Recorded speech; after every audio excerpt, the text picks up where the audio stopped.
Hello student, good morning. Today we are going to start second lesson of history, Rise of New Kingdoms.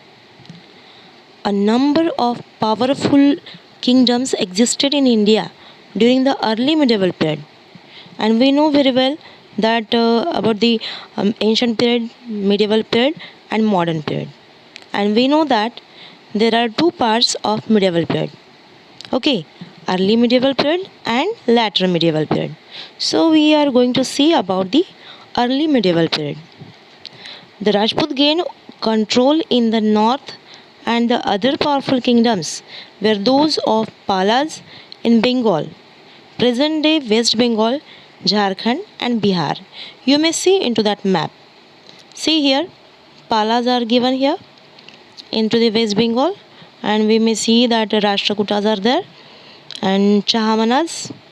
So Chahamana means Chauhans.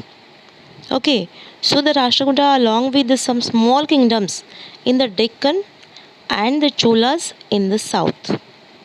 Mahmud of Ghazni. Have you heard the name of Mahmud of Ghazni? He is not the actor of Ghazni. Mahmud of Ghazni means the Sultan of Ghazni. And do you know that he raided 17 times to our India? And he has looted too much from our India.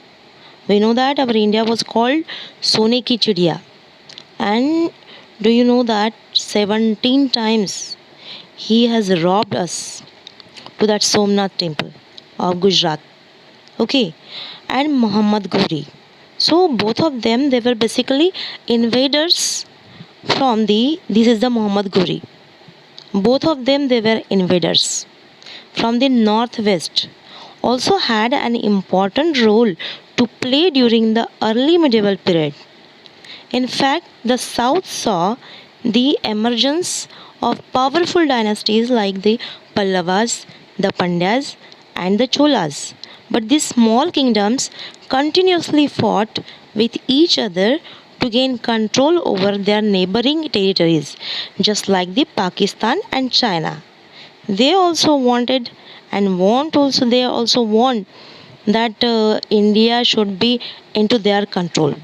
Okay, and all the neighboring countries should be into their control. So just like that, these people, these dynasties, so these kings, they were also fighting. Now let us see about the North India. Origin of the Rajput. Okay, the word Rajput has its origin in the Sanskrit language. It comes from the word Rajputra, which means son of a king or ruler in Sanskrit. Okay, historians and scholars differ about the lineage of the Rajputs. Some scholars believe that Rajputs were the descendants of Central Asian tribes. These tribes settled in India after the Hun invasion. Hun invasion we have seen in 6th standard. Last year you have seen that Skandagupta, sorry, not Maurya, Gupta dynasty. It was ended by the Huna's invasion. So that Hun invasion. But most of the scholars agree that they belong to the Kshatriya clan. So clan means what? Clan means tribe or race. Race means Vansha. Some Rajputs call themselves Suryavanshi.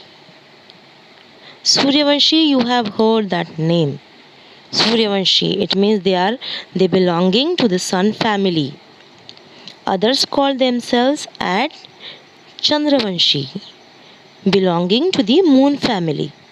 However, four Rajput clans considered themselves to be a part of the fire family, means from the Agni Kul.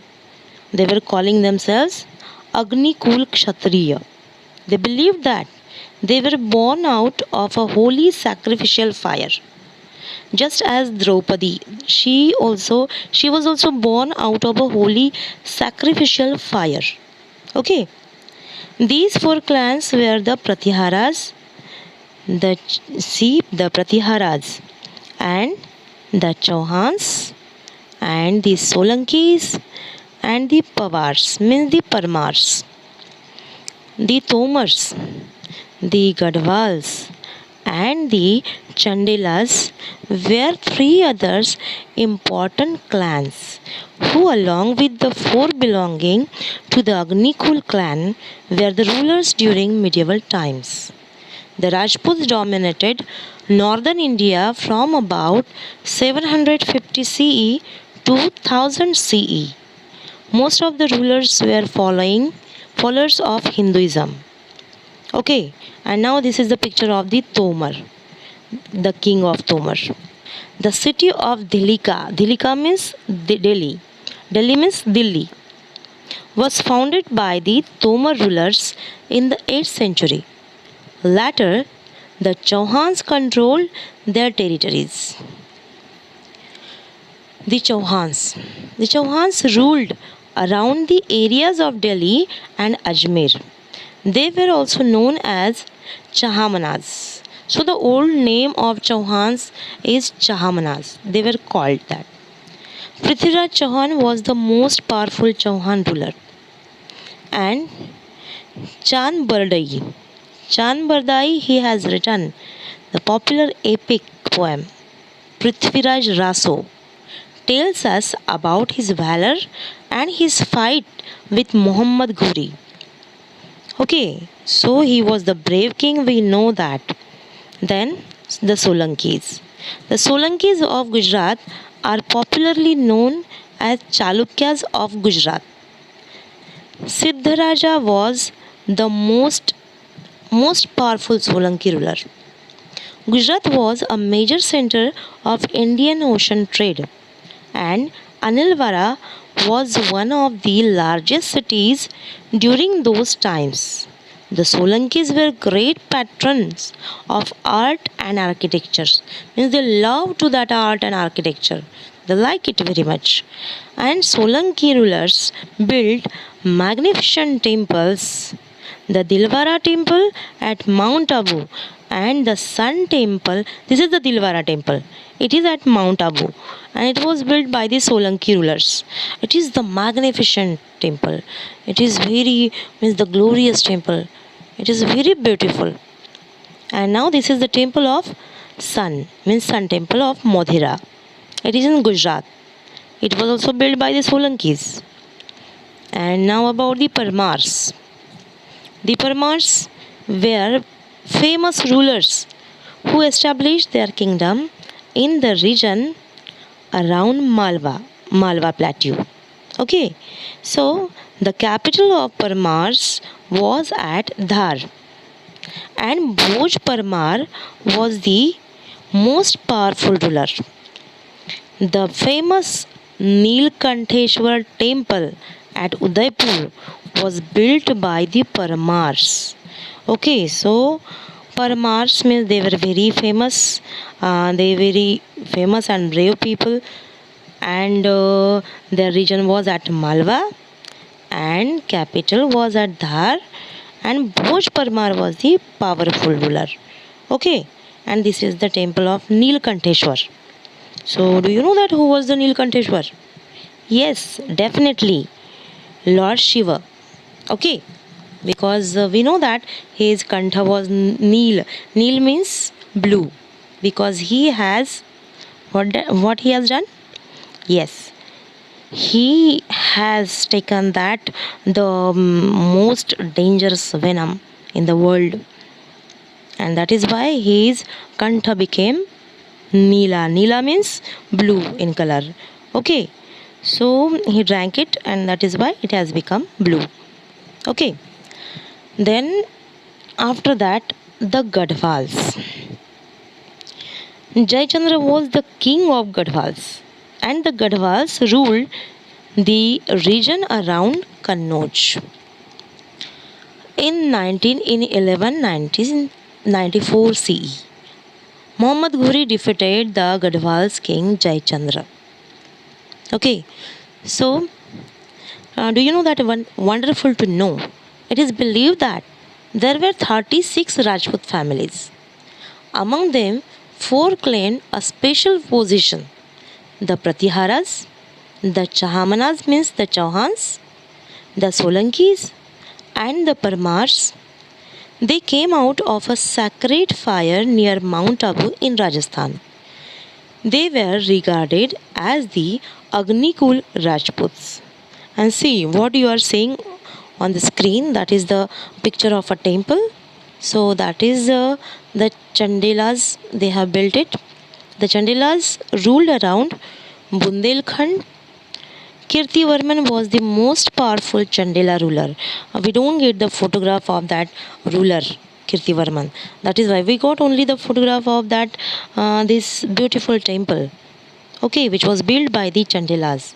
And Khajuraho, at Khajuraho, those caves, they are also built by the these people, Chandelas. So Khajuraho was the capital city of the Chandela rulers. It consists of many beautiful temples constructed by the Chandelas. Okay, so have you got it, students? Have you understood? Means whatever is done now, whatever I taught you, I think I hope that you have understood. So let us see, have you understood or not? Okay, so I'm asking you two questions, MCQs. Okay, the first question is that which period of history falls in between 700 CE to 1200 CE? And the options are option A, the modern period, option B, the early medieval period, and option C, the ancient period. And obviously the answer is the early medieval period. Okay, and the second question is who were the powerful rulers in the north during the early medieval period? And the options are Rajputs, Mughals, and Sikhs. And obviously the answer is Rajputs. Now the Gurjara Pratyaharas. So the Gurjara Pratyaharas ruled over western India, parts of the western and central Rajasthan, and part of central India also. It means too much area. They were belonging to much area. And Nagbhatta one. See the picture of Nagbhatta. He was the most powerful ruler of the Pratyahara dynasty, and he expanded the empire. And Vatsaraj and Bhoj were the other rulers. Raja Bhoj established the largest empire in northern India. Kannauj was the capital. See, the Kannauj was the capital of his empire, and Raja Bhoj issued silver coins. These coins had the mark of Varaha, an incarnation of Vishnu. We know that there are avatar of Vishnu's. So one of his avatars is Varaha avatar. So Varaha means what? The pig.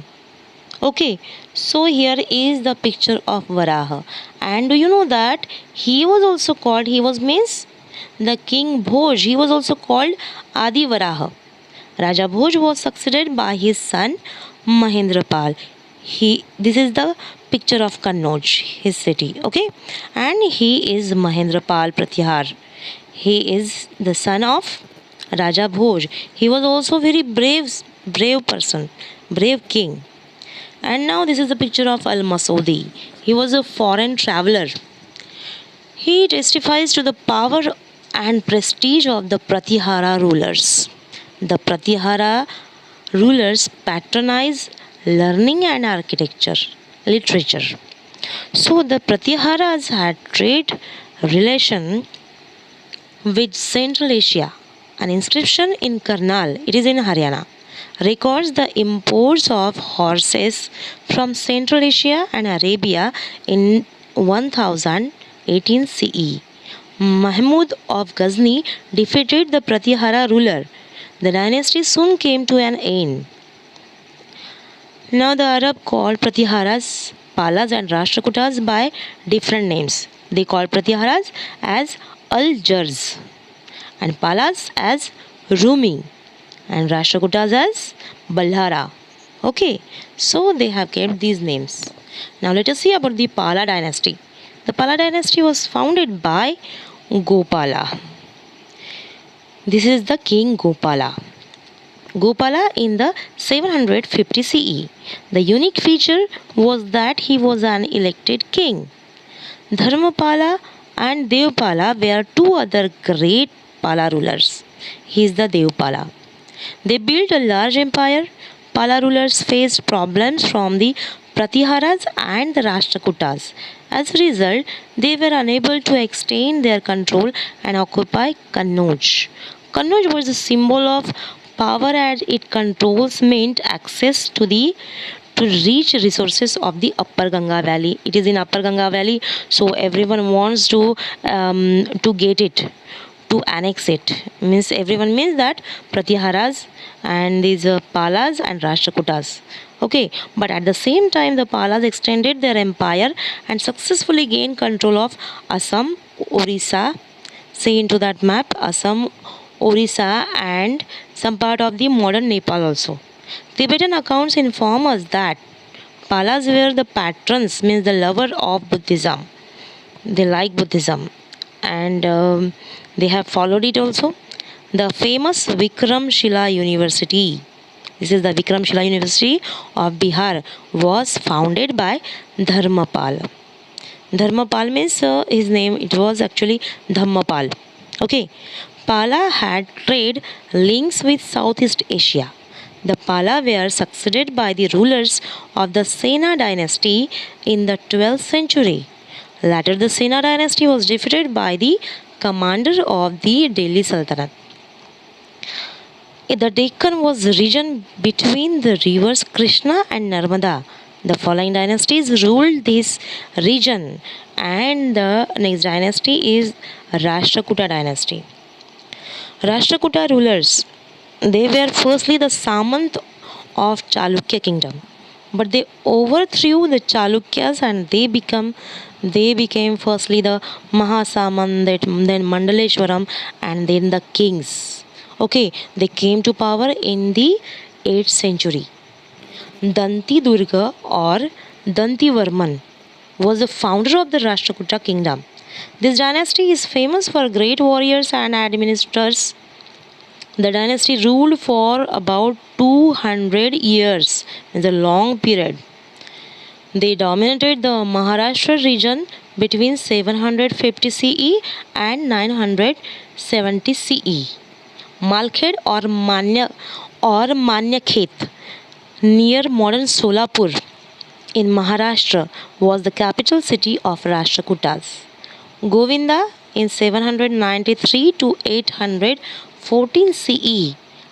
Amogvarsha in 814 to 878 CE. And Krishna III 934 to 963 CE, that is the period of them, were famous rulers of Rashtrakutas. In the north, the Rashtrakutas fought against the Gurjara Pratiharas. They also came in conflict with the Pallavas of Kanchipuram. One of the princes of Rashtrakuta, she had married with the prince of Pallav king. Okay, the Rashtrakutas were very tolerant rulers. They were also great patrons of art, architecture, and literature. They built the beautiful Kailas temple. Have you seen this Kailas temple in Verud, means Ellora? So it is built by the Rashtrakutas. They also carved out the rock cut caves at Elephanta near modern Mumbai. Amogvarsha was a tolerant ruler and he wrote poetry in Kannada. He was a Jain but patronized all religions. Means he respected all religions. Muslim traders were allowed to trade with Rashtrakuta territory and the preaching of Islam was allowed. Okay, means he did not prohibit to them to preach of Islam. Means preaching of Islam he was allowed in his kingdom. Now at that time, other kingdoms of the Deccan. Let us see that. There was another Chalukyas of Kalyani, were also known as latter Chalukyas of Western Chalukyas. The most famous ruler of this dynasty was Vikramanka. After that, another kingdom of Deccan is that Kakatiyas. The Kakatiya kingdom lay between the Krishna and Godavari river.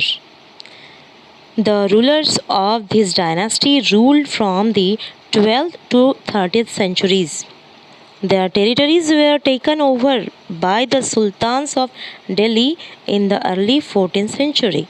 Kakatiya kings were followers of Shaivism, means Lord Shiva, and were great patrons of Sanskrit and Telugu. And now after that the Yadav dynasty.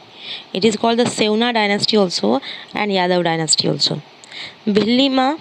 So Bhillamma founded the kingdom in the 12th century. Their kingdom comprised the area between the Narmada and the Godavari rivers.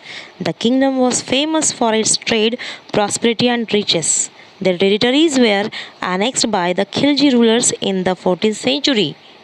And after that, the last that kingdom of Deccan, that is the Hoysals of Dwar Samudra.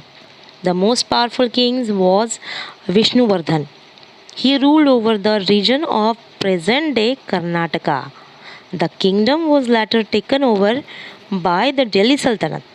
The kings during early medieval times were powerful, but not all powerful, as they shared their power with samantas or subordinate officers, as well as with peasant groups, traders, guilds, and brahmanas. The kings wielded power and authority on all matters, civil, military, and political, with their help. Many of the kings even adopted titles like Maharaja Dhiraja, means the great king, and Tribhuvan Chakravartin, means Lord of three worlds. In this way, we have completed this first part of this lesson. I hope you have understood, students. Now have a good day.